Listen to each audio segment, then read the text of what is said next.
with Iran, supposedly about nukes, and then they kill the negotiators and some leadership.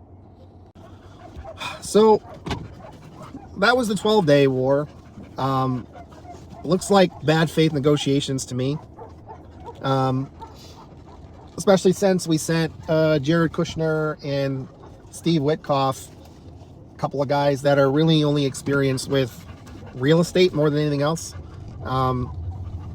So it seems like that was a ruse to trick or gather intel, maybe, I'm not sure. And then the more recent attacks, there was claims that they had intelligence. I don't know, maybe that's true, I don't know. I think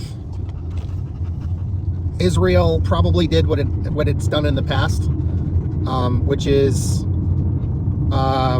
bully the United States, claim that, you know, there's an imminent attack coming. Our own intelligence said there was no imminent threat for the United States. Marco Rubio made a mistake and said that Israel was going to attack, so we had to do a preemptive attack because our targets would be hit, and it would have been worse if we didn't, which is pretty cowardly. You really can't trust much of what this administration says.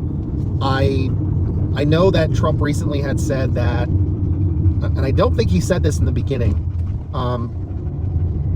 I think he was claiming that Iran was going to use nukes. Iran doesn't really have, it doesn't appear like they have that capability right now. Like, they have enriched uranium, yes, to 60%, but that's, my understanding is that's to be used for their power plants. Some other people claim that they can make nukes with that. I've listened to experts on that, and I believe you need to have further enrichment than that.